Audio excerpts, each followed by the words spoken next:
안녕하세요. 미국 주식, 환율 및 대출이자와 아파트 거래까지 그날의 이슈를 빠르게 살펴보는 뉴스 스피커 하루 10분 투자로 여러분의 자산을 불려드립니다.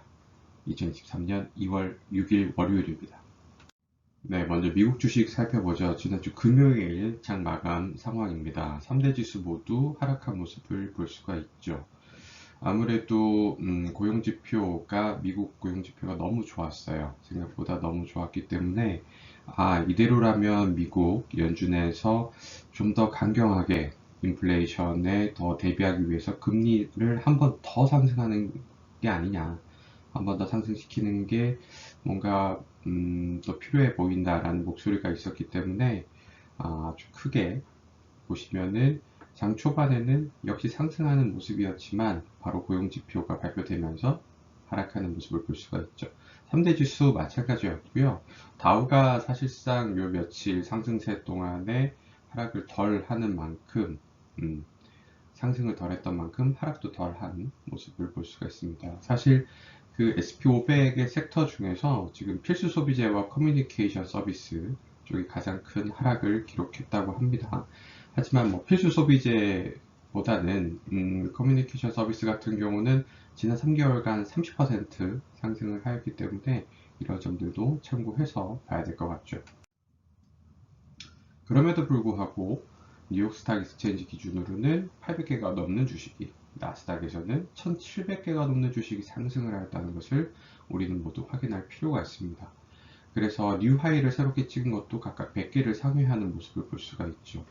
그러면 지수가 이렇게 큰 폭으로 하락을 하였는데도 불구하고 내 포트폴리오도 역시 물들었는데 핏빛으로, 근데 이렇게 많이 상승을 하였다는 주식이 있다 그러면 당연히 여러분 포트폴리오를 다시 한번 체크해 볼 필요가 있다는 겁니다. 개별 주식으로 살펴보죠. 테슬라, 가장 많은 거래량을 보이고 있는 테슬라 플러스 전환했습니다. 이렇게 장이 안 좋았지만 아까 보여드렸던 대로 상당히 많은 주식들이 상승을 하였다는 것을 볼 수가 있는데, 테슬라와 애플 마찬가지로 그 상승 대열에 낀 모습입니다. 긍정적이죠. 그럼에도 불구하고 포드 같은 경우는 뭐 마이너스 7.6%라는 큰 폭의 하락을 가져오고 있고요. 전기차 생산 관련해 가지고 가격을 인하한다고 하면서 상승 반전했지만 다시 하락을 하는 모습이고요. 가장 많은 상승을 보였던 클로록스 회사 같은 경우는 생소하긴 하지만 표백제와 같은 청소용품 업체입니다. 이번에 어닝 발표가 있었고요. 어닝도 좋았고 향후 전망도 밝다고 합니다. 우리가 주식은 상당히 많은 주식들이 미국에 상장이 되어 있기 때문에 이런 점들을 충분히 참고해서 뉴스 스피커와 함께 좋은 종목을 발굴하셨으면 좋겠습니다. 탑 루저들입니다. 가장 많은 하락폭 기록한 것 중에 하나는 아마존이었습니다. 실적이 너무 안 좋았기 때문이죠, 예상보다. 계속 뭐 안 좋아지는 추세였기도 합니다만, 메타 같은 경우는, 페이스북 같은 경우는 반등을 하였죠. 하지만 아마존 계속 힘들어하는 모습 보이고 있습니다. 네, 미국 국채시장 살펴보죠. 10년물 역시 3.5를 넘었네요. 그래프를 보시죠. 그래프를 보시면은 역시 말씀드렸던 고용지표가 발표가 되면서 상당폭 상승한 모습 볼 수 있죠. 사실 지난주에 FOMC 미팅 이제 결과를 파웰 의장이 발표를 하면서 3.5를 넘나들던 금리 수준이 쑥 내려간 모습을 볼 수가 있었어야 하지만, 이 모습을 다시 고용지표 호재라는 그 재료 하나로 이 정도 다시 상승을 시킨 모습이죠. 누차 말씀드리지만 2년물과 10년물 역전이 되고 있습니다. 만기가 2년물이 짧을수록 금리가 더 싸야 되는 거예요. 은행에서는 돈을 빌려줄 때 리스크를 감내해야 되기 때문에 만기가 길수록 금리가 높아야 됩니다만, 이게 지금 역전된 상황이라 이런 모습들이 리세션의 증조이다 얘기를 하고 있는 거죠. 참고해 주세요. 환율 살펴보죠. 마찬가지입니다. 미국의 환율 상당폭 등락을 하였네요. 네, 2% 상승을 하였는데 미국 기준 환율이 이 정도 올랐다는 것은 상대적으로 우리나라 원화가 약세가 된다는 모습입니다. 1220원대가 깨지느냐 이런 얘기가 있어서 우리나라 체력이 강해졌다 얘기가 나왔지만, 미국 고용지표 호재 자체가 다시 인플레이션을 가져오는 게 아니냐, 부채질하는 게 아니냐, 그럼 금리를 또 올려야 되는 거 아니냐, 그러면 계속 힘들어지는 거 아니냐, 이런 얘기들 속에 다시 미국 환율이 상승을 하였습니다. 일본 엔화 같은 경우는 950원대에 계속 선방을 하고 있는 모습입니다. 가상화폐 시장 보죠. 뉴스 스피커에서 말씀드린 대로 지금 25,200을 향해서 가고 있었지만 24,000을 바라봤는데 다시 23,000까지 내려온 상황이죠. 뭔가 나스닥의 흐름과 비슷한 모습을 가져가고 있기 때문에 계속 힘들어하지만 23,000 수준을 오늘 넘긴다면 미국 주식시장이 오픈함과 동시에 또 새로운 모습을 확인할 수가 있겠죠.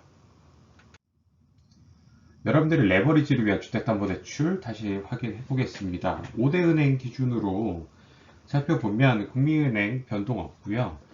지금 신한은행 같은 경우는 6% 최고금리 깨졌습니다. 드디어. 그래서 최저도 하단 금리도 4.92 괜찮은 모습 보이고 있죠. 계속 데이 바이 데이로 0.0 한 4 정도씩 내려가는 모습입니다. 과연 언제까지 내려갈지 주요 포인트가 되겠고요.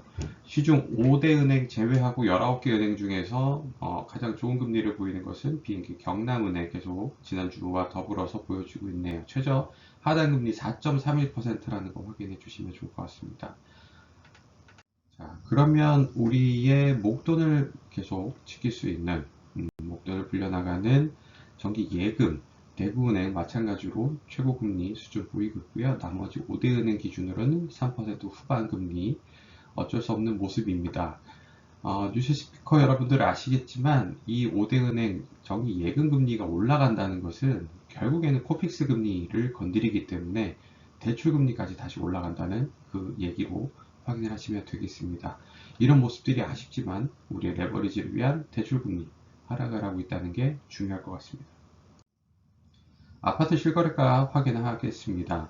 지난주에 올해 들어서 가장 많은 거래량을 계속 하이를 찍고 있다는 모습들 말씀드리고 있는데 개포우성 아파트입니다. 지금 우성 같은 경우는 조금 지지부진하지만 옆에 선경 아파트 사실 1대1 재건축을 논의를 하고 있죠. 개포 우성과 함께 통합 재건축을 논의를 하고 있었는데 잘 안되는 모양새고요.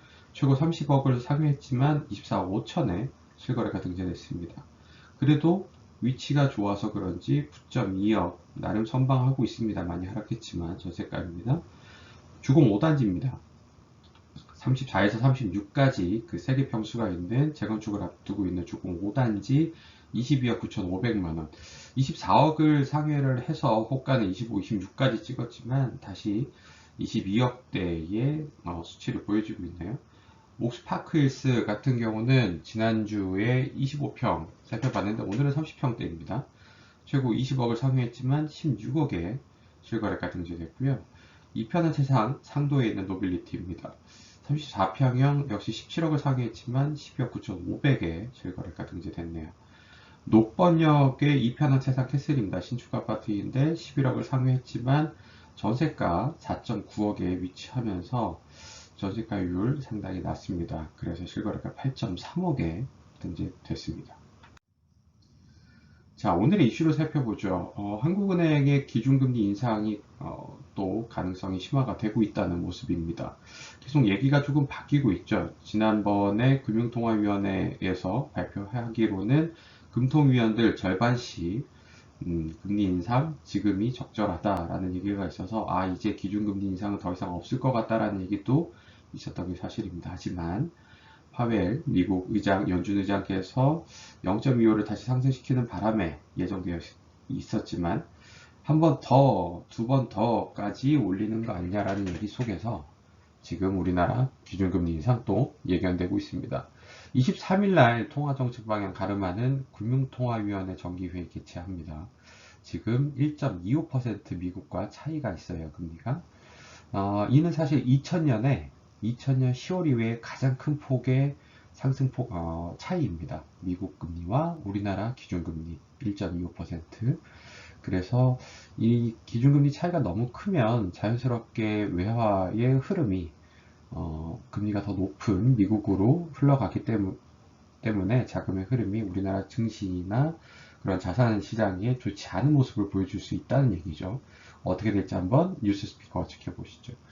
오늘 미국 주식의 실적 발표는 온세마이나 스카이웍스 같은 반도체 기업들, 반도체 장비 쪽의 기업들이 발표를 하고요. 핀터레스트 실적 발표가 예정되어 있네요.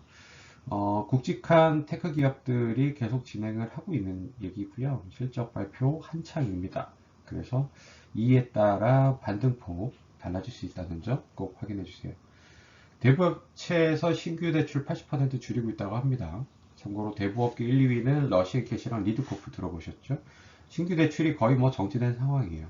이유는 얘네들도 그 금리를 자금을 가져오려면 저축은행 쪽에서 자금을 빌려와야 되는데 그때 그렇게 조달 금리가 지금 상당히 급등을 하고 있고요. 법정 최고 금리가 지금 20%가 상한이죠. 그래서 얘네가 여유가 없어져서 신규 대출을 뭐 거의 정지하다시피 하고 있다고 하니까 참고 바랍니다. 지금 국민은행 같은 경우는 뭐 발표하기로는 이금융권의 고금리 대출을 상환하는 프로그램을 3월에 마련했다고 발표를 했으니까요. 역시 참고해 주시고요. 미국 고용시장 선방이 지속이 되고 있다는 거 말씀을 드렸는데 지금 1월 달에 비농업 쪽의 고용은 예상을 3배를 초과했다는 겁니다. 실업률은 53년 만에 최저의 3.4% 수준이라는 거예요. 미국의 실업률이 엄청나죠. 거의 뭐 완전 고용 상태라고 보시면 됩니다. 아직도 채용 공고가 구직자의 2배 수준이라고 얘기를 하니까요. 시간당 평균 임금도 살아나는 분위기라 사실 연초에 시간당 평균 임금, 미국 평균 임금이 하락을 했다는 얘기로 이번 반등장의 시작이 됐었던 게 이유 중 하나였는데 이게 지금 꺾이고 있다는 점, 다시 시간당 평균 임금이 늘어나고 있다는 거 주의해 볼 법합니다. 여러분 월요일입니다. 오늘도 돈 버는 하루 되세요. 뉴스 스피커였습니다.